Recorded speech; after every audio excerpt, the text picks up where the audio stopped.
Hi, I'm George Carey's curling columnist for the Toronto Sun, and for many people, curling season is officially on when it's on television. And we just had the Capital One Grand Slam of Curling Championship in Sault Ste. Marie, the World Cup, the first of 4 slams, and Team Glenn Howard, the Green Machine in their beautiful Swiffer gear, earned the big trophy and the check, $24,000. Team John Epping of Toronto coming second.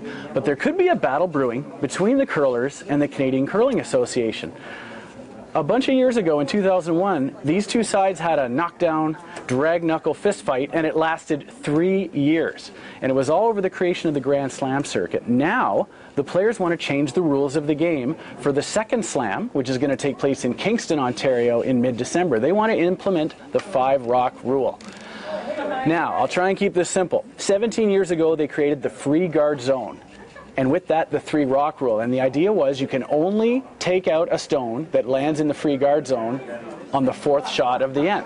This was all to generate offense. Curling had become too boring, they said, for both sponsors and fans alike. Nobody wanted to see 2-1 games, 3-1 score lines. It's too easy to make a simple takeout. Let's change the rules. Well, then Canada jumped to the 4-rock rule to generate even more offense in 2003. And from there, we have stood ever since. Now, suddenly the players are saying, we're even better than we were before. We can make doubles, we can make triple takeouts, run backs, the double peels.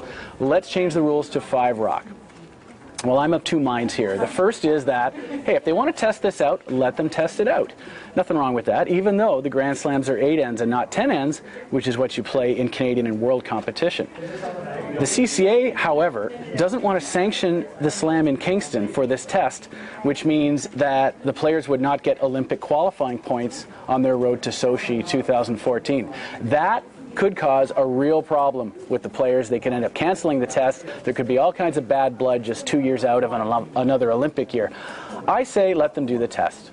You know, the Grand Slams have perfect ice conditions, and it's got the best players in the world. What better laboratory conditions would you want for a scientific test? Any scientist in a white coat would tell you this is the time to do it. Better than a Canadian Curling Association event, right?